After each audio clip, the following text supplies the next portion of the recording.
हमारे आसपास की हर चीज़, हमारे जिस्म में होने वाले रिएक्शन से लेकर हमारी बैटरियों को चलाने वाली तवानाई तक, सबका इन्हिसार छोटे नज़र ना आने वाले ज़र्रात पर होता है। तो चलें इन बुनियादी बिल्डिंग ब्लॉक्स को समझने की कोशिश करते हैं, यानी एटम, आयन और रेडिकल्स। यही वो सवाल है जो केमिस्ट्री के बहुत से राज खोलता है। देखें, एटम फितरतन तवाज़ुन पसंद करते हैं, तो जब वो परफेक्ट बैलेंस बिगड़ जाता है तो क्या होता है? बस यहीं से चीज़ें असल में दिलचस्प होना शुरू होती हैं। अच्छा, इससे पहले कि हम बेतरतीबी में जाएं, हमें पुरसुकून हालत को समझना होगा। और केमिस्ट्री में वो पुरसुकून हालत है एक मुतवाज़िन न्यूट्रल एटम। तो एक एटम को एक बिल्कुल मुतवाज़िन तराजू की तरह समझें। इसके मरकज़ में मुस्बत चार्ज वाले प्रोटॉन हैं और उनके गिर्द मनफी चार्ज वाले इलेक्ट्रॉन घूम रहे हैं। जब दोनों की तादाद बराबर होती है तो वो एक दूसरे के असर को पूरी तरह ख़त्म कर देते हैं, जिससे एटम न्यूट्रल रहता है। ये मादे की आप कह सकते हैं डिफ़ॉल्ट, यानी पहले से तयशुदा मुस्तहकम हालत है। ये कायनात के बुनियादी लेगो ब्रिक्स की तरह हैं। ये या तो खुद से मौजूद रह सकते हैं या फिर ये एक साथ जुड़कर हर वो चीज़ बना सकते हैं जो हम अपने इर्द गिर्द देखते हैं। पानी से लेकर चट्टानों तक सब कुछ इन्हीं छोटे ज़र्रात से शुरू होता है। ठीक है, तो हमने मुस्तहकम मुतवाज़िन एटम को समझ लिया है। अब आइए इस तवाज़ुन को थोड़ा ख़राब करते हैं। अब हम आयन की चार्ज शुदा दुनिया में दाखिल हो रहे हैं। तो यहाँ सारा खेल इलेक्ट्रॉन का है। यही वो छोटे मनफी चार्जेस हैं जो हरकत करते हैं। एक इलेक्ट्रॉन का आना या जाना इस पुरसुकून न्यूट्रल एटम को एक रिएक्टिव चार्ज शुदा आयन में बदल देता है और कीमियाई तामुलात यानी केमिकल रिएक्शंस के लिए एक पूरी नई दुनिया खोल देता है। चलें इसको मज़ीद आसान करते हैं। एक केटायन या मुस्बत आयन बनाने के लिए एक न्यूट्रल एटम बस एक इलेक्ट्रॉन छोड़ देता है। अब इसके पास मनफी इलेक्ट्रॉन से ज़्यादा मुस्बत प्रोटॉन होते हैं, तो तराजू का पड़ला मुस्बत चार्ज की तरफ झुक जाता है। इसकी एक बेहतरीन मिसाल सोडियम है, Na। जब ये एक इलेक्ट्रॉन खोता है तो ये एक मुस्बत चार्ज वाला सोडियम केटायन Na+ बन जाता है, जो हमारे खाने के नमक का एक अहम हिस्सा है। और दूसरी तरफ है एनाइन यानी मनफी आयन। यहाँ एक न्यूट्रल एटम एक इजाफी इलेक्ट्रॉन हासिल कर लेता है। अब इसके पास प्रोटॉन से ज़्यादा इलेक्ट्रॉन होते हैं, जिससे उस पर मजमूई तौर पर मनफी चार्ज आ जाता है। मिसाल के तौर पर क्लोरीन Cl को लें। जब ये एक इलेक्ट्रॉन हासिल करता है तो ये एक मनफी चार्ज वाला क्लोराइड एनाइन बन जाता है, Cl-। और जब ये सोडियम कैटायन से मिलता है तो हमें सोडियम क्लोराइड मिलता है, यानी आम नमक। ये स्लाइड कलीदी फ़र्क को बिल्कुल वाज़े कर देती है। बाएं तरफ एटम है, हमेशा न्यूट्रल। दाएं तरफ आयन है, जिस पर हमेशा एक चार्ज होता है। एक एटम किसी अनसर की बुनियादी इकाई है, जबकि एक आयन एक आयनिक कंपाउंड की बुनियादी इकाई है। और सबसे अहम बात यह है कि आयन अकेले नहीं रह सकते, वो हमेशा मुखालिफ चार्ज वाले किसी दूसरे आयन की तरफ खींचते हैं।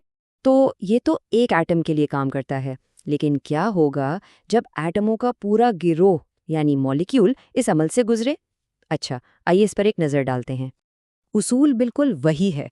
एक पूरा मॉलिक्यूल जो कि आपस में जुड़े हुए एटमों का एक ग्रोह है, वो भी इलेक्ट्रॉन हासिल या खो सकता है।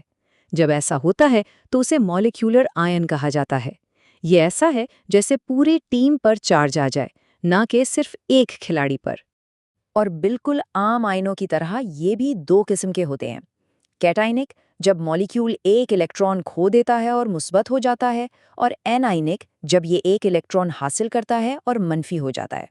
और यहाँ एक दिलचस्प बात है, केमिस्ट्री में मॉलिक्यूल्स का इलेक्ट्रॉन खोना और मुस्बत चार्ज हासिल करना ज़्यादा आम है, बजाय इसके कि वो एक इजाफी इलेक्ट्रॉन हासिल करें। ऐसा इसलिए है क्योंकि अक्सर किसी मॉलिक्यूल से एक बाहर वाला इलेक्ट्रॉन निकालना आसान होता है, बजाय इसके कि उसे एक इजाफी इलेक्ट्रॉन कबूल करने पर मजबूर किया जाए। ठीक है, अब हम अपनी तवज्जो एक बिल्कुल मुख्तलिफ किस्म के गैर मुस्तहकम ज़र्रे की तरफ मोड़ रहे हैं। इसका ताल्लुक चार्ज से नहीं है, बल्कि किसी और चीज़ से है। मिलिए फ्री रेडिकल से। ये सबसे अहम नुक्ता है जो हमें समझना है। एक फ्री रेडिकल की पहचान उसके चार्ज से नहीं होती, दरहकीकत ये न्यूट्रल होता है। इसकी वायद शनाख्त उसके अकेले गैर जोड़ा इलेक्ट्रॉन से होती है। यही चीज़ इसे इंतहाई गैर मुस्तहकम बनाती है और हम इसे इसकी अलामत के ऊपर एक छोटे से नुक्ते से ज़ाहिर करते हैं। تو یہ بنتے کیسے ہیں؟ اکثر یہ ایک زنجیری تعامل یعنی چین ریاکشن کی طرح ہوتا ہے۔ یہ سب اس وقت شروع ہوتا ہے جب ایک کیمیائی بانڈ جیسے کلورین مالیکیول میں بالکل بیچ سے ٹوٹ جاتا ہے۔ ہر کلورین ایٹم ایک الیکٹران کے ساتھ چلا جاتا ہے جس سے 2 ریڈیکل بنتے ہیں۔ پھر ان میں سے ایک نیا ریڈیکل آگے بڑھ کر کسی اور مالیکیول جیسے میتھین سے ٹکراتا ہے، ایک ایٹم چرا لیتا ہے اور اس عمل میں ایک اور ریڈیکل پیدا کر دیتا ہے، اور یہ سلسلہ یوں ہی چلتا رہتا ہے۔ اس اکیلے غیر جوڑا الیکٹران کی وجہ سے فری ریڈیکلز انتہائی غیر مستحکم اور ری ایکٹیو ہوتے ہیں۔ دیکھیں، الیکٹران جوڑوں میں رہنا پسند کرتے ہیں، تو یہ تنہا الیکٹران شدت سے ایک ساتھی کی تلاش میں ہوتا ہے۔ یہی وجہ ہے کہ فری ریڈیکلز کسی بھی قریبی مالیکیول سے الیکٹران چرانے کی کوشش کرتے ہیں، جس کی وجہ سے وہ بہت تیزی سے ری ایکٹ کرتے ہیں اور زیادہ دیر تک اکیلے نہیں رہتے۔ تو ہم نے آئنوں کو سمجھ لیا جن کا تعلق چارج سے ہے، اور ہم نے ریڈیکلز کو بھی سمجھ لیا جن کا تعلق غیر جوڑا الیکٹران سے ہے۔ آئیے ان دونوں کو ایک ساتھ لا کر ان کے فرق کو بالکل واضح کر دیں۔ آئیے اسے آخری بار واضح کر لیں۔ بائیں طرف آئن ہے۔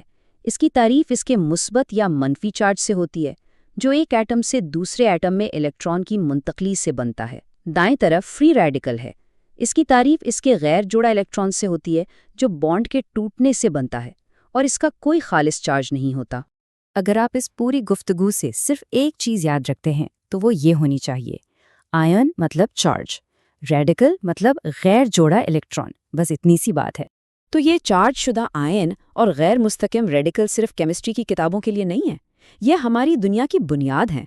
بیٹریوں سے لے کر جو ہماری زندگیوں کو طاقت دیتی ہیں، ہمارے اپنے جسم کے اندر ہونے والے حیاتیاتی عمل تک، یہ چھوٹے ری ایکٹیو ذرات ہر جگہ کام کر رہے ہیں۔ سوال یہ ہے کہ وہ اور کہاں ہماری دنیا کو تشکیل دے رہے ہیں۔ یہ سوچنے کی بات ہے۔